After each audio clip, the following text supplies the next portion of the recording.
जय श्रीनिवास जय वेंकटेश वृषशैलनाथ श्रीपद्मनाभ वैकुण्ठनाथ जय विष्णुतेज राजाधिराज तव जय जय जय देवादिदेव जय वासुदेव श्रीरामचन्द्र जय कल्किरूप शौरीश मोदधेरे विनाद जय जय जय जय जय जय।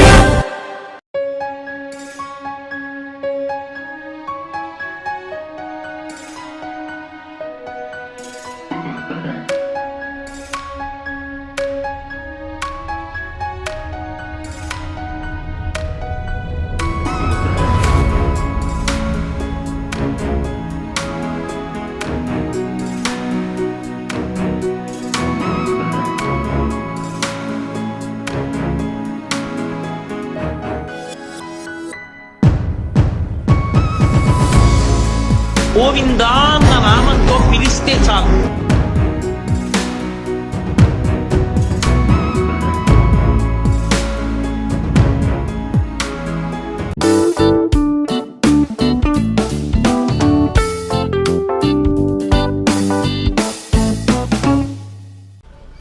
ఓం నమో వెంకటేశాయ. అందరికీ నమస్కారం అండి. నేను మీ హాసిఫ్.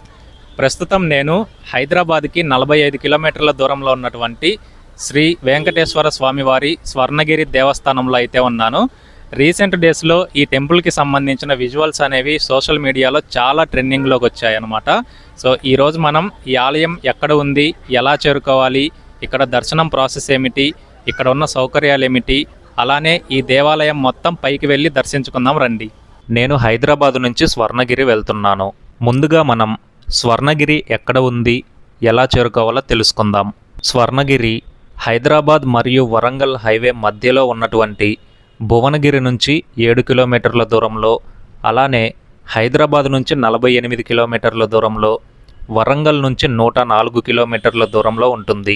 అంతేకాకుండా స్వర్ణగిరి నుంచి యాదగిరిగుట్ట కేవలం 21 కిలోమీటర్ల దూరంలోనే ఉండడంతో చాలామంది భక్తులు ఒకే రోజులోనే ఈ 2 ఆలయాలను కూడా దర్శించుకుంటూ ఉంటారు.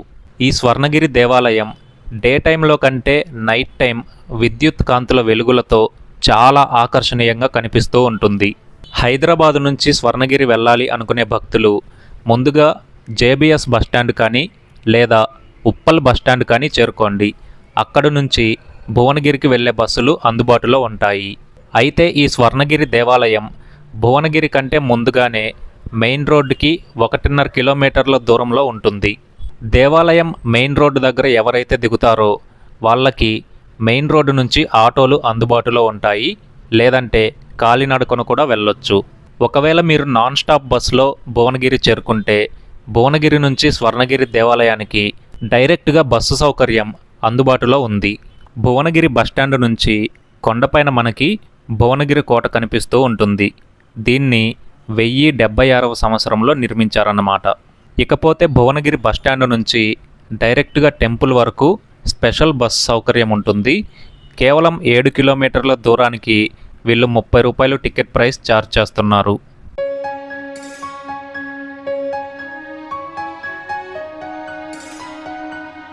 ఇదే స్వర్ణగిరి దేవాలయం యొక్క మెయిన్ ఎంట్రన్స్. ఈ ఎంట్రన్స్ మధ్యలో వైష్ణవ మతానికి గురువైనటువంటి రామానుజాచార్యుల వారి విగ్రహం ఉంటుంది. ఈ మెయిన్ ఎంట్రన్స్ నుంచి ఆలయం వరకు మధ్యలో కొన్ని చెప్పుల స్టాండులు, అలానే లగేజ్ కౌంటర్స్ ఉంటాయి. వీళ్ళు 10 రూపీస్ ఛార్జ్ చేస్తారు. అలానే ప్రైవేట్ వెహికల్లో వచ్చేవారు కూడా ఇదే ఎంట్రన్స్ నుంచి ఆలయం వెనుక వైపుకు చేరుకుంటే పార్కింగ్ ఏరియా ఉంటుంది. ఇక్కడ కార్కి 50 రూపీస్, బైక్కి 20 రూపీస్ ఛార్జ్ చేస్తారు.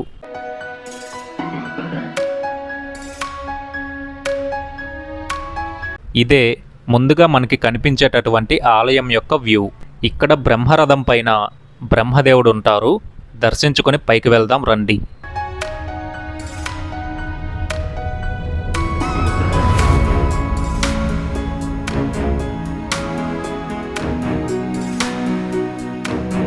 ఇదే ఆలయాన్ని చేరుకోవడానికి ఉన్నటువంటి మెట్ల మార్గం. ఈ మెట్ల మార్గాన్ని వైకుంఠ ద్వారము అని పిలుస్తారు. ఈ మార్గానికి ఇరువైపులా ద్వారపాలకుల విగ్రహాలు కూడా చూడవచ్చు. ఈ వైకుంఠ ద్వారము మొత్తం 10 మండపాలతోనూ 108 మెట్లతోనూ దశావతార విగ్రహాలను ప్రతిష్ఠించబడి ఉంటుంది. ఈ వైకుంఠ మార్గానికి ఎదురుగ్గా స్వామివారి పాదాలుంటాయి.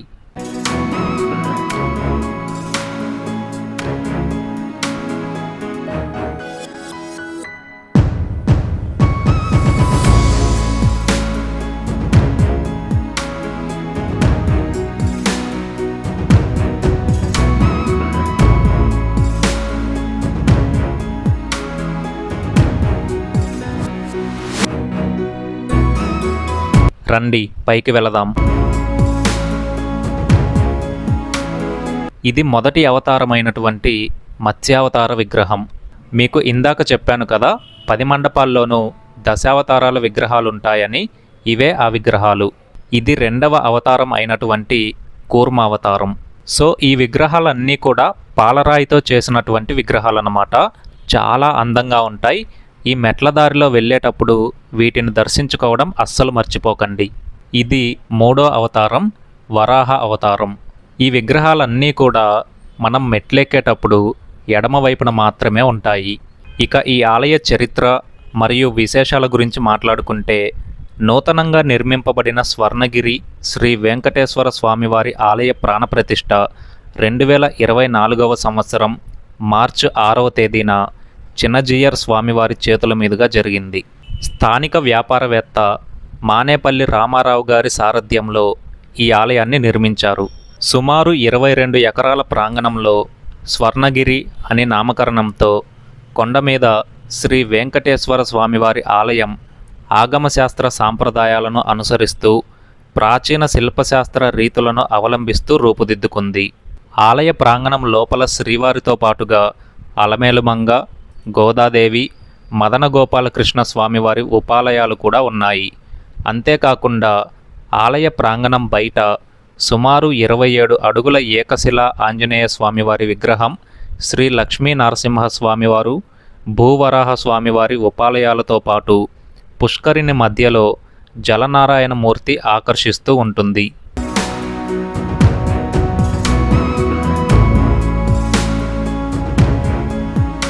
అలా మెట్లన్నీ ఎక్కి పైకి రాగానే మన ముందొక అద్భుతమైన దృశ్యం కనిపిస్తూ ఉంటుంది.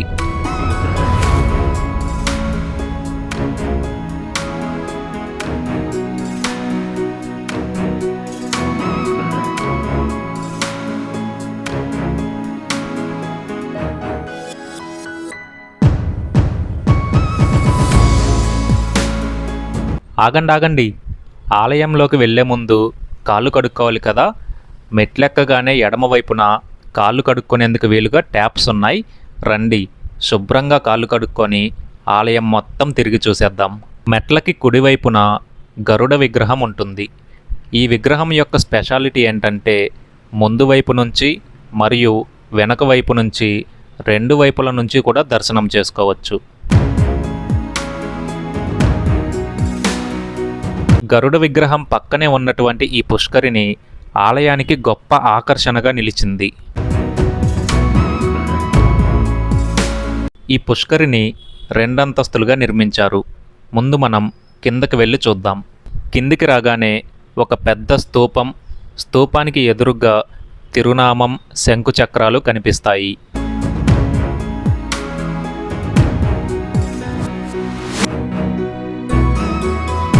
రండి, లోపలికి వెళ్ళి సోషల్ మీడియాలో చక్కర్లు కొట్టి భక్తుల మనసు దోచేసుకున్నటువంటి ఈ పుష్కరిణి విజువల్స్ని చూద్దాం.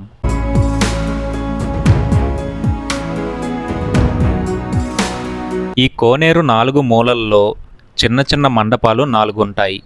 ఇవి 4 వేదాలకు నిదర్శనం.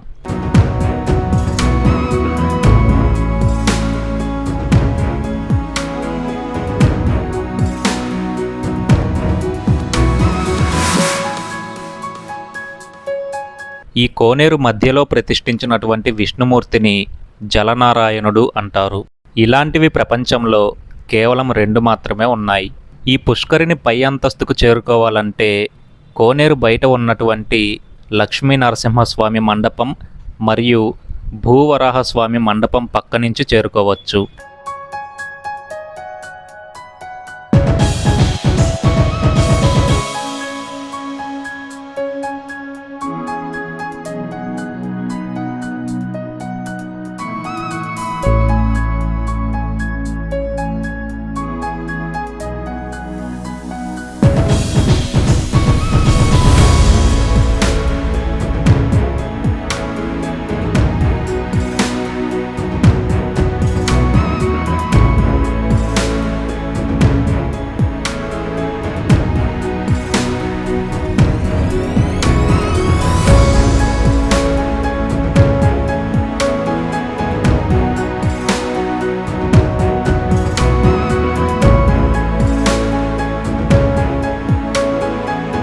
సో ఫ్రెండ్స్, చూశారు కదా ఎంత అందంగా ఉందో. రండి ఇప్పుడు మిగిలిన విశేషాలు కూడా చూద్దాం. కోనేరు పక్కనే ఉన్నటువంటి ఈ హనుమాన్ మండపం ఎత్తు 127 అడుగులు. అంతేకాకుండా ఇందులో ప్రతిష్ఠించినటువంటి హనుమాన్ విగ్రహం ఏకశిలా విగ్రహమే కాకుండా కేవలం ఈ విగ్రహం ఎత్తు మాత్రమే 30 అడుగులు. ఈ విగ్రహంలో హనుమంతుల వారు నిలబడినటువంటి పోస్చర్ ప్రపంచంలో ఎక్కడా లేని విధంగా రూపొందించారు. హనుమంతుల వారి విగ్రహం ఉన్నటువంటి పీఠ మండపం ఏదైతే ఉంటుందో దాన్ని హంపి విజయ విఠల టెంపుల్లోని రథం ఆకారంలో మలిచారు. ఇక నెక్స్ట్ విశేషం ఏంటంటే హనుమాన్ మండపం పక్కనే ఉన్నటువంటి ఈ జయగంట మండపం. కంచుతో తయారు చేయబడినటువంటి ఈ గంట బరువు 1700 కేజీలు. ఒక్కసారి ఈ గంట కొడితే 2 నిమిషాల పాటు ఆ శబ్దం ప్రతిధ్వనిస్తూ ఉంటుంది. ఇది భారతదేశంలోని 2వ అతిపెద్ద గంట. మొదటిది అయోధ్యలో ఉంది. ఇక తరువాత హనుమాన్ మండపం వెనుక ఉన్నటువంటి ఒక పిల్లర్ పైన చాలా ఎత్తులో బంగారు గరుడ విగ్రహం ఉంటుంది. చాలామంది చూడకపోవడం వల్ల ఇది ఉన్నట్లుగా తెలియదు. మీరు వెళ్ళినప్పుడు ఖచ్చితంగా దర్శించుకోండి.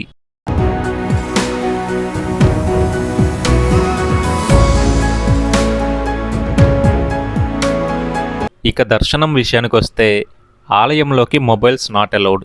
కాబట్టి మొబైల్ ఫోన్ని కౌంటర్లో డిపాజిట్ చేసి వాళ్ళు ఇచ్చే స్లిప్ దగ్గర పెట్టుకోవాలి. దీనికి వీళ్ళు 5 రూపీస్ ఛార్జ్ చేస్తున్నారు.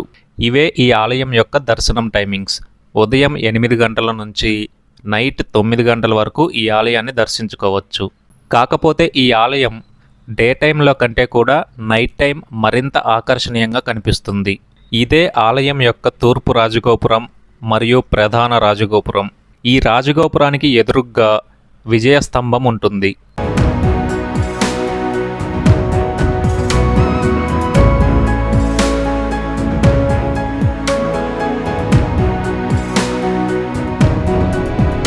ఈ ఆలయంలో సర్వదర్శనంతో పాటుగా 50 రూపాయల దర్శనం, 100 రూపాయల దర్శనం, 1000 రూపాయల దర్శనాలు ఉన్నాయి. 100 రూపాయల దర్శనం అంటే అర్చన టికెట్ దర్శనం.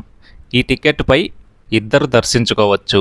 1000 రూపాయల దర్శనం అంటే డోనార్ దర్శనం. ఈ టికెట్పై 4 దర్శించుకోవచ్చు.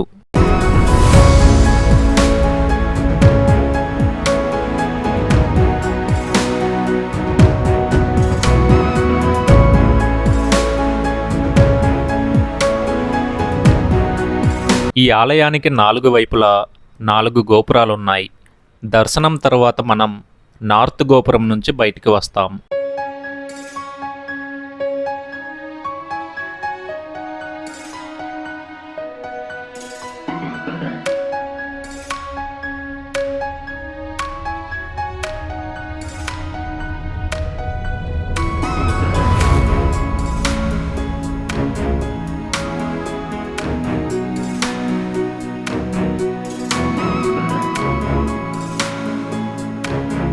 తూర్పు రాజగోపురానికి పక్కనే వినాయక మందిరం ఉంటుంది.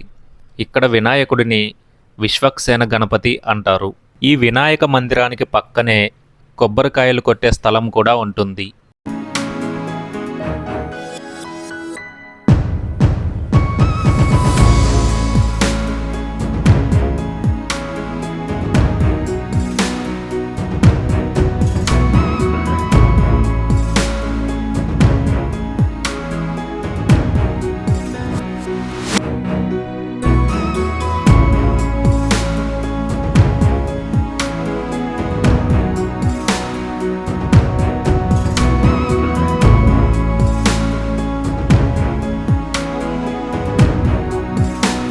ఇక ఆలయానికి మరోవైపున స్వామివారి కళ్యాణ మండపం ఉంటుంది. ఈ కళ్యాణ మండపంలోనే కింది అంతస్తులో నిత్య అన్నదాన భోజనాలయం కూడా ఉంటుంది. ఈ అన్నదానం ప్రతిరోజు మధ్యాహ్నం 12 గంటల నుంచి 3 గంటల వరకు నిర్వహిస్తారు.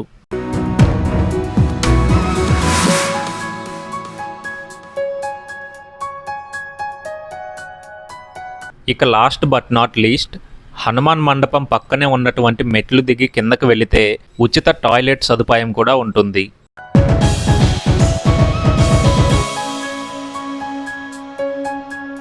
ఇంతటితో మన ఆలయ సందర్శన ముగిసింది.